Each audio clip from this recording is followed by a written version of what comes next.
Thank you so much, Steph, for a wonderful introduction.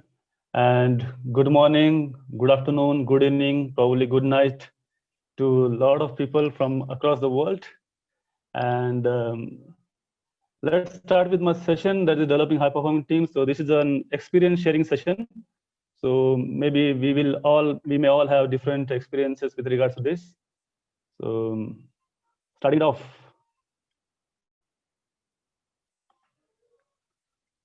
So a few points that I summarized here. As a Scrum Master, when I joined, I have worked with different teams. So when I started first, it was like, okay, I was a developer and I started working as a Scrum Master for the same team. And I had different experiences wherein I worked as a Scrum Master for two different teams. Okay, so no development role, no testing role, and the different experiences provided some kind of summary. So just noting it down. So as a Scrum Master, if I'm joining a team, I need to settle down with the team. Okay, maybe observe the communications and the way of working, how the teams are working with each other, observing it, observing the communications, observing how the teams are doing their events, Scrum events, and understanding each team member. So in terms of their interests, their strengths, maybe their weaknesses, or things to improve.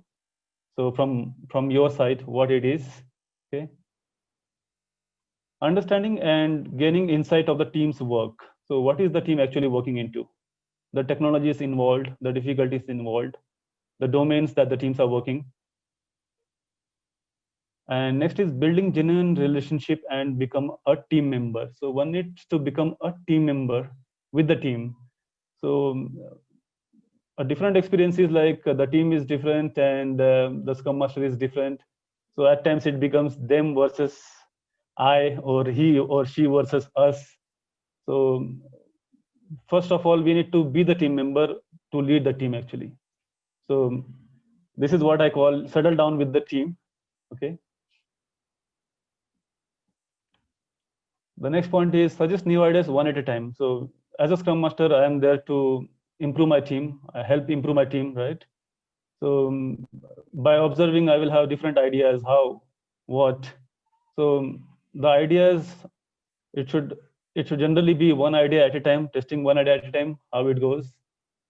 And when you provide the ideas, actually I make sure that the team perceives it as a genuine suggestion and not as a push.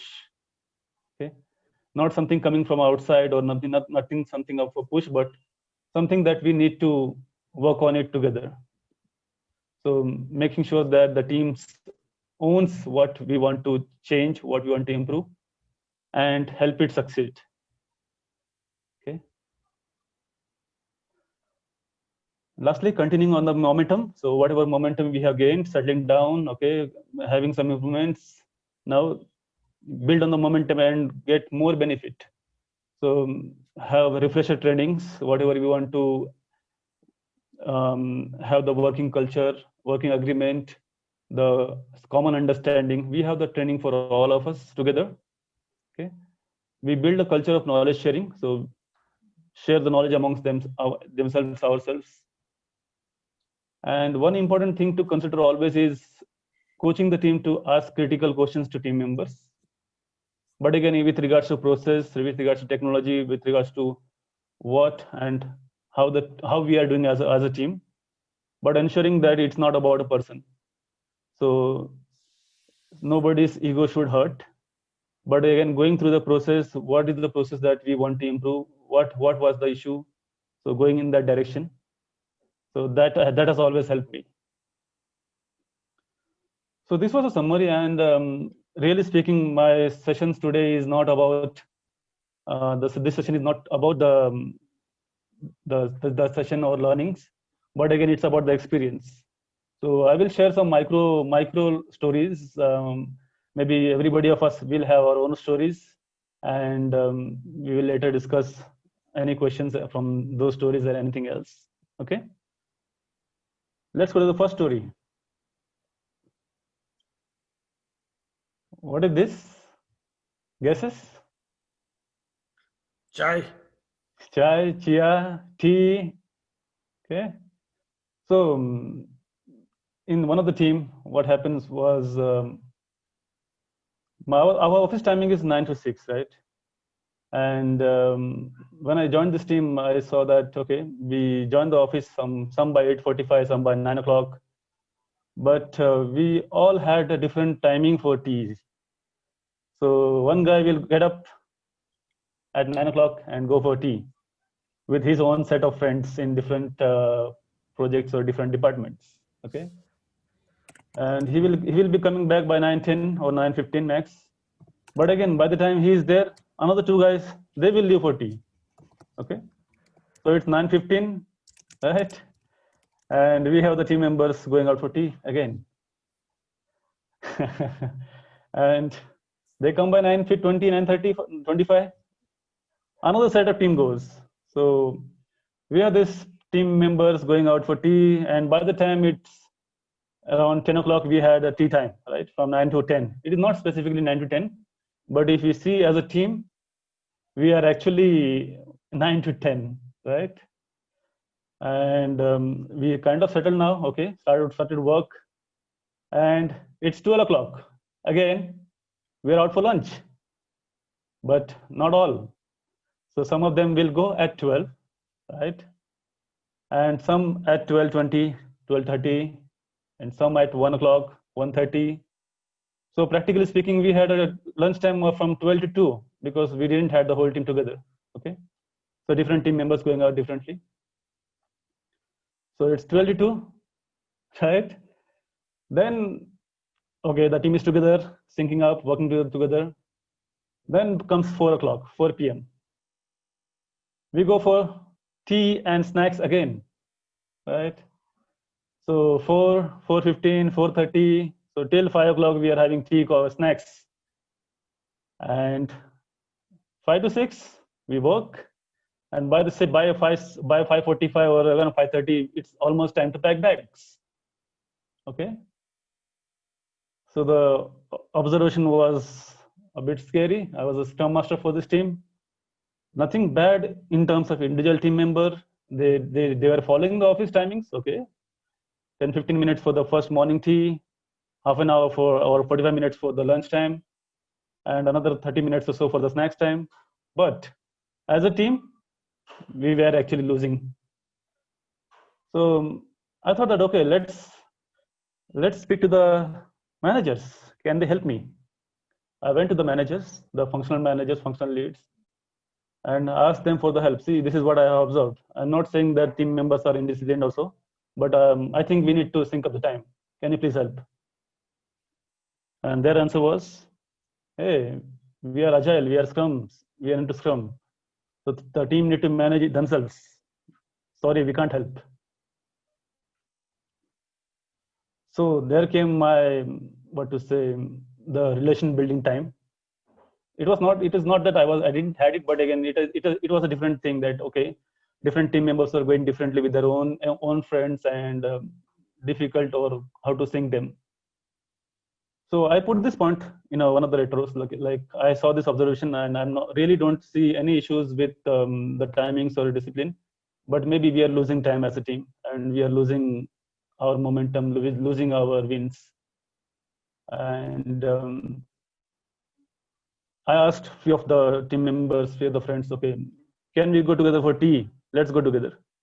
So on the first day, two of us actually went together. Then gradually, the team started going together for tea, right? And gradually, actually, we also started going out for lunch together as well. So it was like, okay, we sync the time.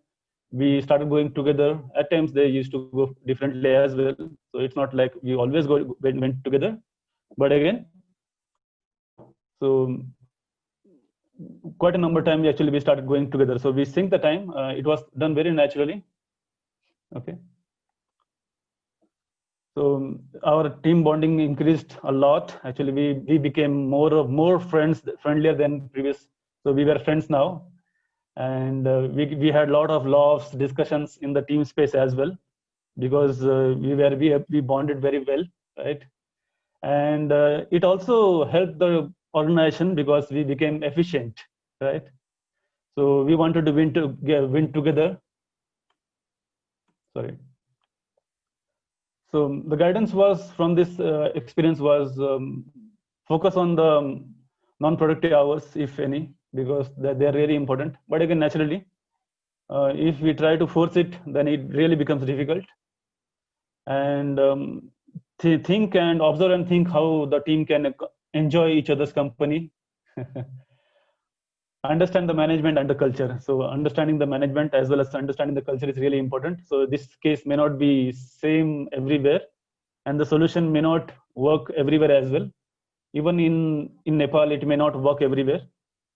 Even in my own office, it may not work because this team, actually, I had worked with them for some time and had already built a rapport, so it became easier for me. So by sinking time, actually, I think we were able to get 2 hours of productive time together. So this was one of the micro stories that I wanted to go through. Let's go to another one.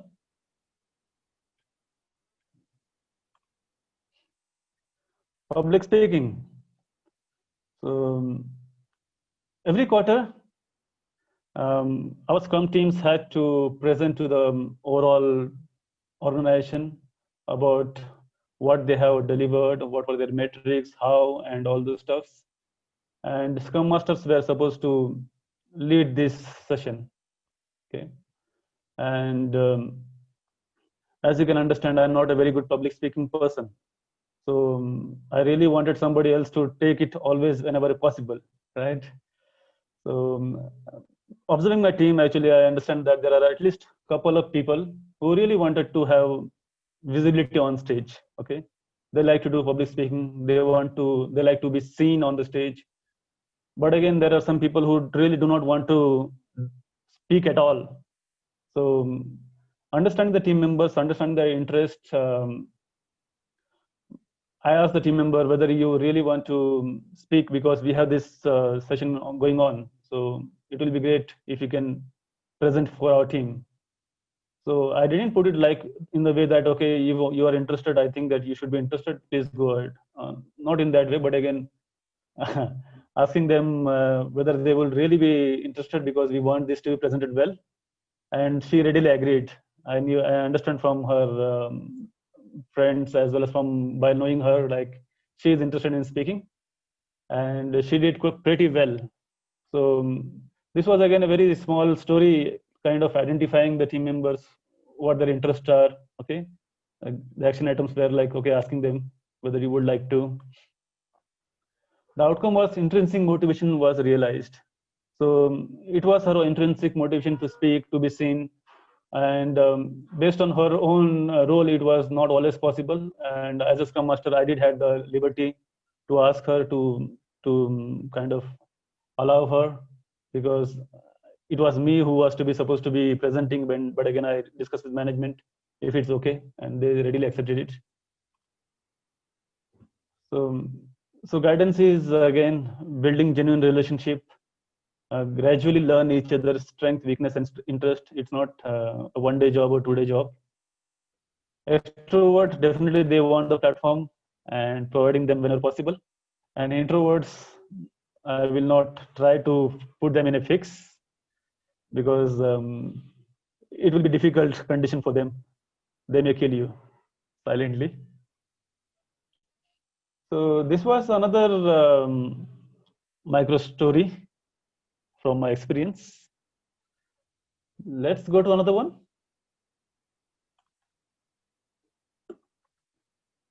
Anybody, what is this? In Nepal, many parts of the country, actually, people need to work like this, put down the labor, so have manual labor.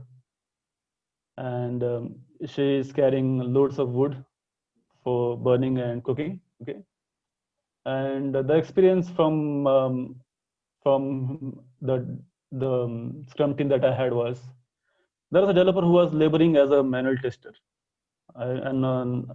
I have very high regard for testing, and especially for manual testing. But again, this was a particular typical coder, so having very high interest in the technologies, coding. But this person was laboring as a manual tester because he didn't have that kind of interest right then. Okay.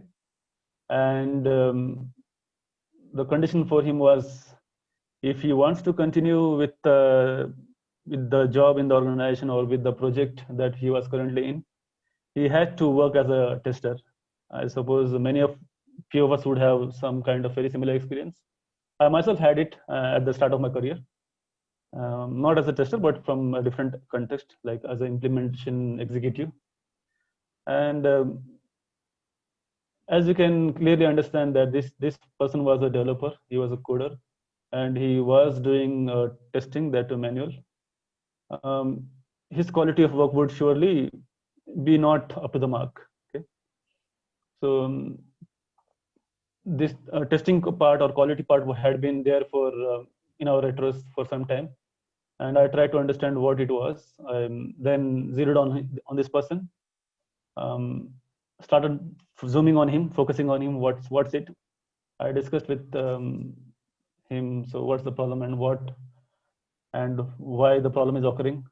And when I discussed with him, I understand that okay, this man is a genius. Yeah.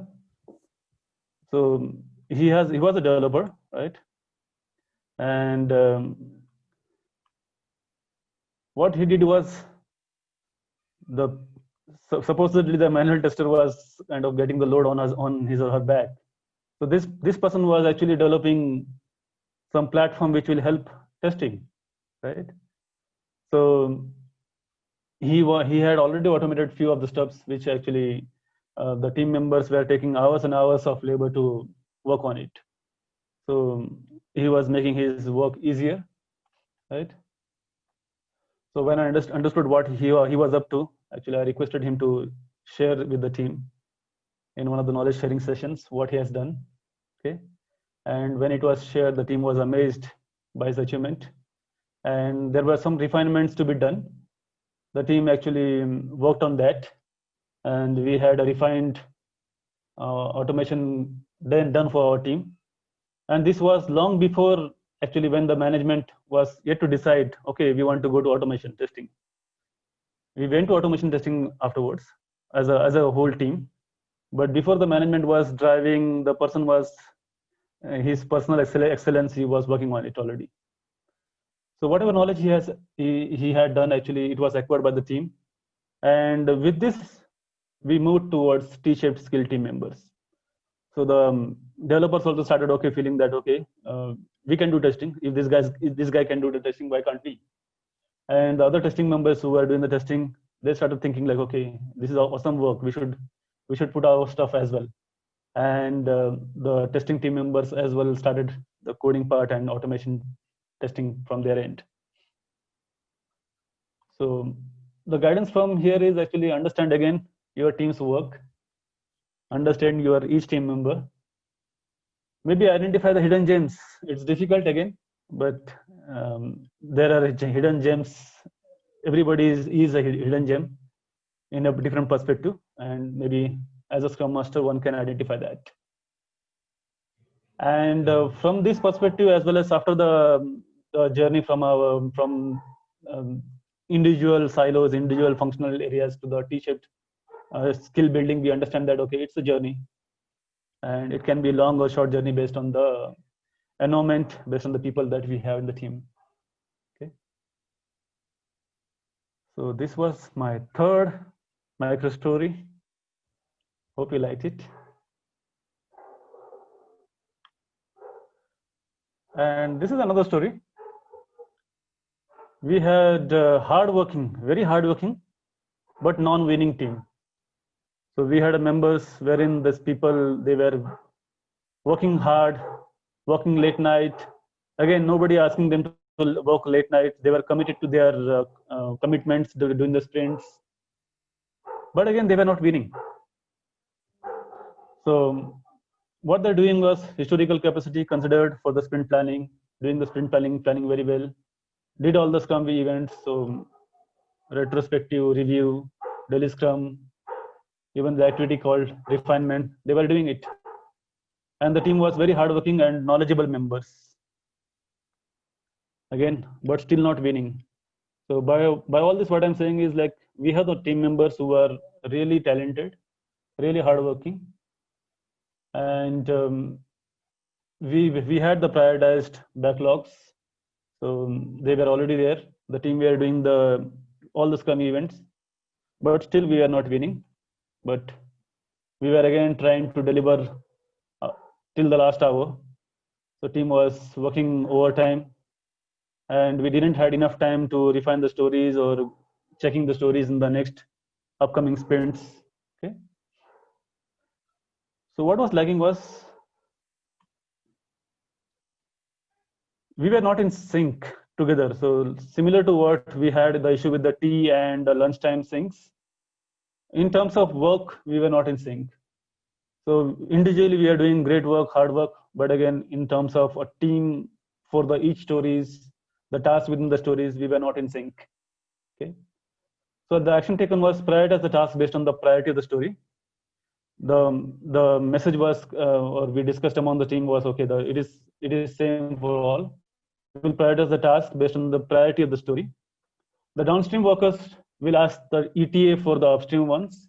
So if somebody is waiting, will be waiting for testing, the person will, if he or she is unsure, like when is this stuff coming out, then the person will ask, what is the ETA? When can I expect this item to come to the testing? Okay. So what this gives is another a different kind of um, rubber band or a boundary. Like, okay, if the team member who is explaining about his or her own work, if it is not clear, then the downstream worker will still ask the ATA. So the things will come out from there. So task level planning done for each story. We did the task level planning for each story and updated every day during daily scrum. So what I meant by task level planning is this one. So if you can see here, there are just two example stories, right? And we have this different workflow area that we need to pass through each story. Almost all of the stories will pass through this. So coding, maybe another person will be coding, okay? And test case preparation, coding review, test case review, testing, and total hours for the same. So coding is taking around 4 hours for the story for the member A. Member B also will be working on the coding part, but the person will be working on 2 hours only. Member C will be working for 4 hours for test case preparation. Member D, code review, 2 hours. And all of them will be doing the test case reviews. And lastly, testing. Member C will be doing it. And that will take around 5 hours. Okay. So generally, when we used to plan the stories previously, we used to see the historical velocity, what it is, okay, 25. Okay. And we will in general see, okay, what I can take, what he can take, what she can take, what who can do. And we used to take the stories on our guts and the velocity. But again, velocity is okay when we have very much cross-functional team members, T-shaped skilled members. But if the function area are different, actually we found that, okay, that may not completely give the right picture, because we were always struggling to give our, to complete our commitments, and we wanted to improve on that. Similarly, for the user 2 also, we had the similar thing, right? What this provided was okay, for the next daily scrum, what is the status? Okay, this 6 hours become 2 hours. So 2 hours still remaining. Whether we will be able to make it. Okay. And if we are unable to do it, so if you can see that, okay, member C, he is preparing test case here and also testing here. So this person will ask the member A and B, when is this coming? Okay, for testing. So this members need to answer member C. So that kind of conversation actually helped us to micromanage kind of thing, right? And if you can see that member D is working on the coding part for the user 2, and he will be busy starting on the first day. And if somebody doesn't ping him or he doesn't have a understanding, this person may continue working on the 6 hours, and this story will be stuck. Just 2 hours of his work, and we will be done.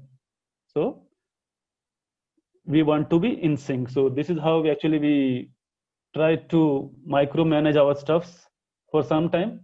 So it is not for ever. We did this for around 3 or 4 sprints, wherein um, we understand each other's work, and also we were better at cross-functional skills.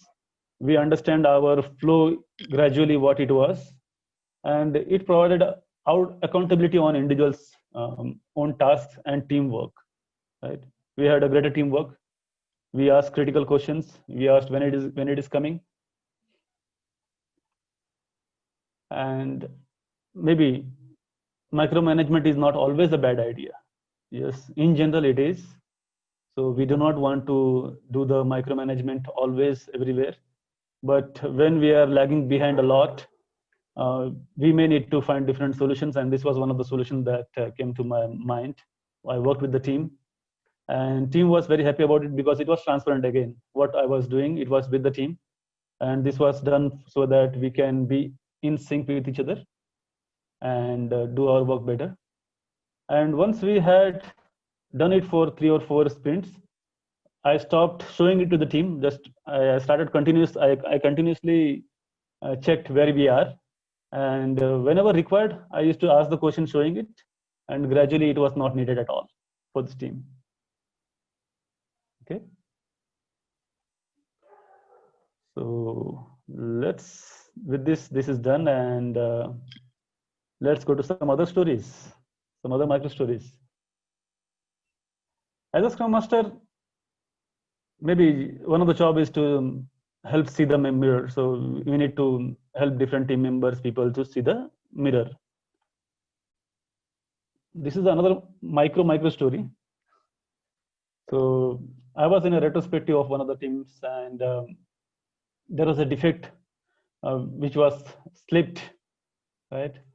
And there was a discussion going on, like how it was slipped. It should not happen. And this senior member, he was a very strong personality.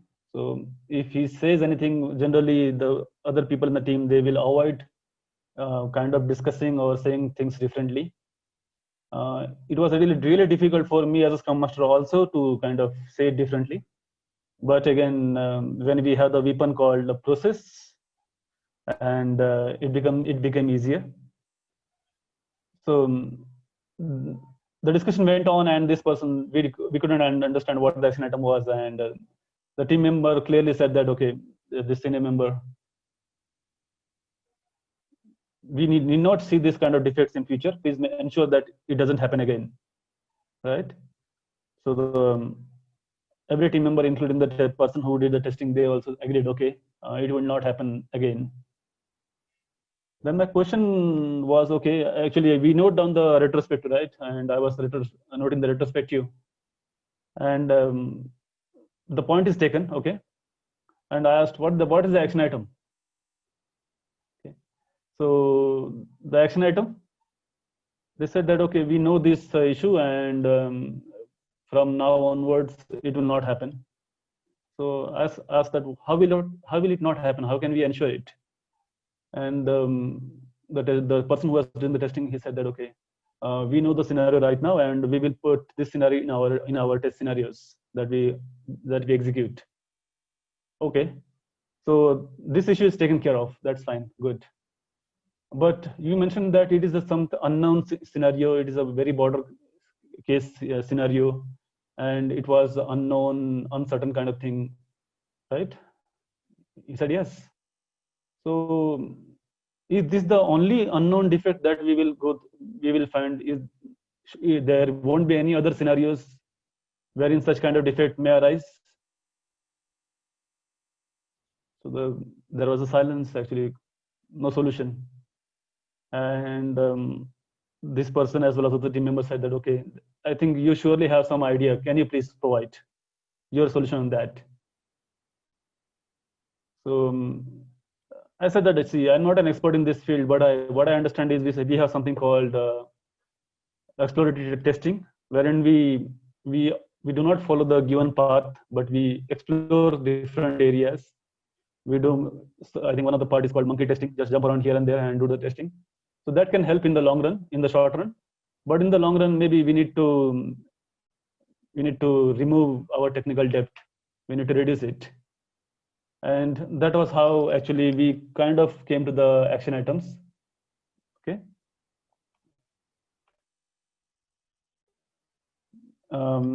There is another scenario wherein we had the review going on, and it was going on and on. So we were already very nearby our timeline and the time box, and I asked the team, okay, team, it's already time up. So we have another 10 minutes and our time box is gone. But nobody cared to listen, right? And we added another 20 minutes to our review, and the review was done. And in the retro time, the team member who was actually speaking a lot continuously, he was the one who was leading it. He said that, okay, we need to improve on our time box. Okay, so we are in the retrospective, the item is taken. So we need to improve the time box. And what is the action item? So what should be the action item for that? One probable action item is actually, I have shown that, okay, this is the time remaining for us. And somehow actually we were deep in discussion and we couldn't, we didn't notice, or it was not possible to notice at all, because this was a really important discussion. So what could be another action item? And I jokingly asked, since we were discussing with our US counterparts, should I just put up the phone, switch off the phone? And they said, no, it should not be done like that. And we agreed to kind of remove this and be better on time boxing in terms of as a team. So it's not a scrum master's job to stop everything. So yes, as a scrum master, one will be facilitating the time, one will facilitate discussion, but to complete it on time and doing it rightly is a team job, right? And feedback to the management. So we surely need the feedback to the management as part of our job. So this is one of the simplest example. So the managements were comparing the quality of among the two different teams. And what I noticed was, like, the team that they were comparing with, they had very much experienced members in terms of domain, in terms of technology.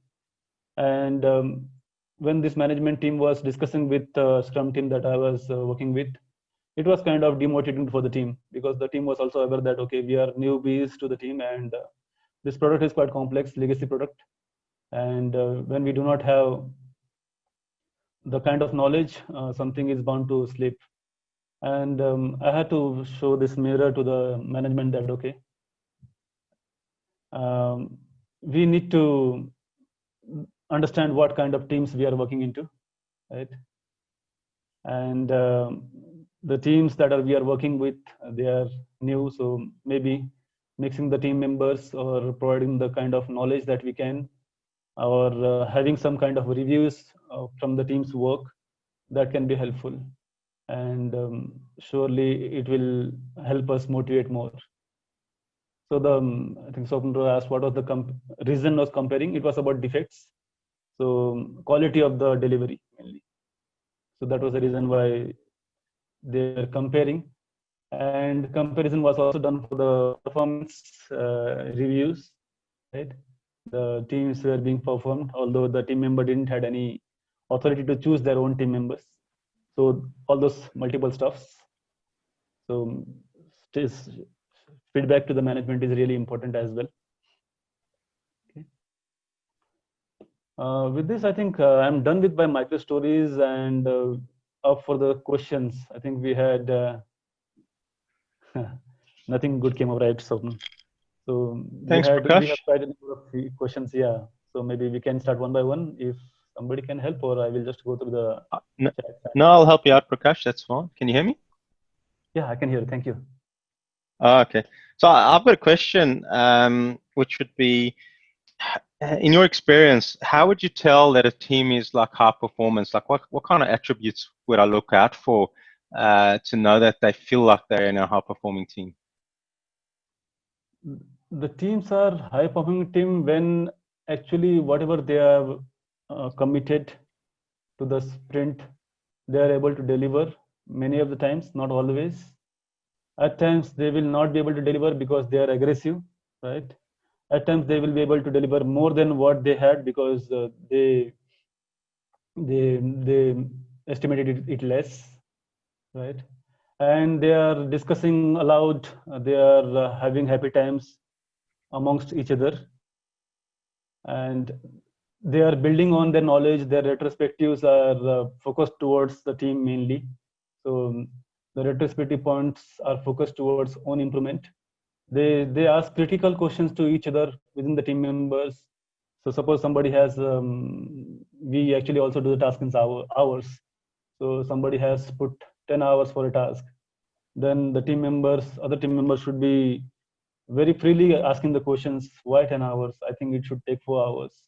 Oh, how can you complete in 10 hours? I think it's a 16-hour job. So that kind of questions, critical questions coming within the team members. So so if we can see those kind of things, and team happy going out together at times also. So that kind of teams we can term as a high performing team. That is my understanding. Cool. Thanks, Prakash. I just want to know, like, what kind of other techniques do you use to get team members to come together and learn about each other, maybe be a bit vulnerable? I know you mentioned, tea time and lunch times. Are there any other techniques you might use?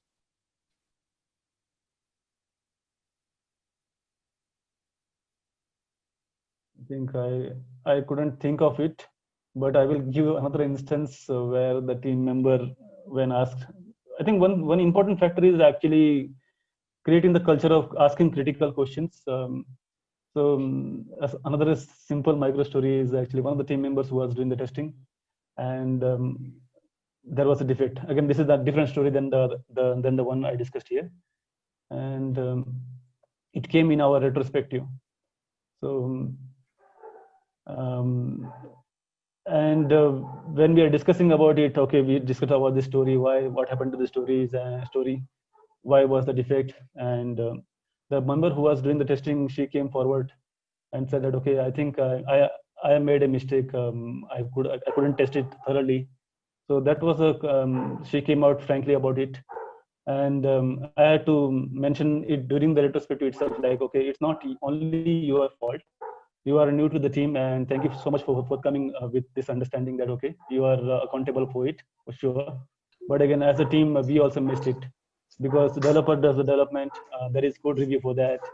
We also create test cases, and test case review is also done. And only blaming yourself is not an answer. So creating that kind of environment um, would actually really help us. That I can clearly say about it. All right. Thanks, Prakash. Thank you. Somebody asked a question. Just imagine you have a close-knit team, they've been together for a while. How do you welcome in a new team member in a long-standing team? Sometimes it's not that easy, but what techniques might you have? Yeah. So I think it goes to basically to the process again. In my experiences, what we have is actually when new team member joins in, we have the organizational knowledge sharing, we have the project knowledge sharing. We meet together as a team and discuss what work we are doing. We assign or some capacity hours for the new team member, maybe 60, 40, whatever it is, and make them understand that, okay, this is how we work.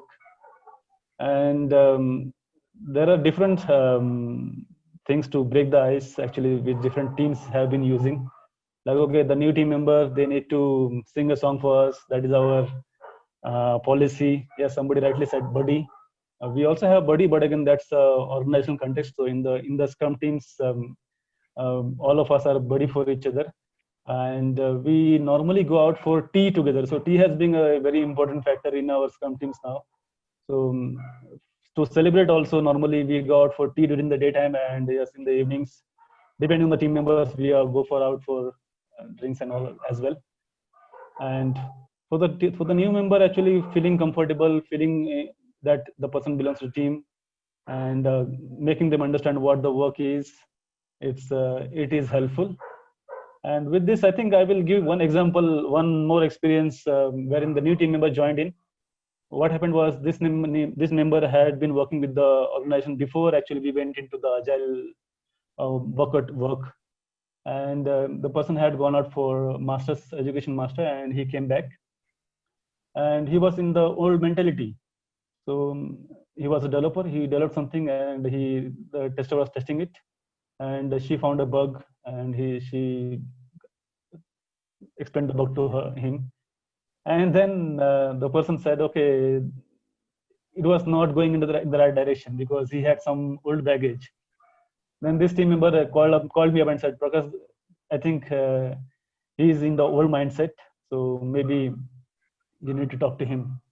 So I separately discussed with him, like, okay, you have this kind of experience, and we have moved along from there. So we work as a team, and any defect that somebody is posting, actually normally if it's not in the UAT or not in the production, actually it doesn't impact much. Definitely we need to reduce it, but it doesn't impact us heavily. So do not worry about it. We are a single team. So as a Scrum Master, discussing with the team, making them comfortable. So it can be different thing for different person and based on the experience. But going out for tea and having buddies asking to sing together, going out for lunch together, that actually helps a lot. Thanks, Prakash. Just before I hand back to Rene, there's a couple of comments in here about loving these humble stories, and have you started putting them anywhere? Do you have a blog, etc., that people can read them?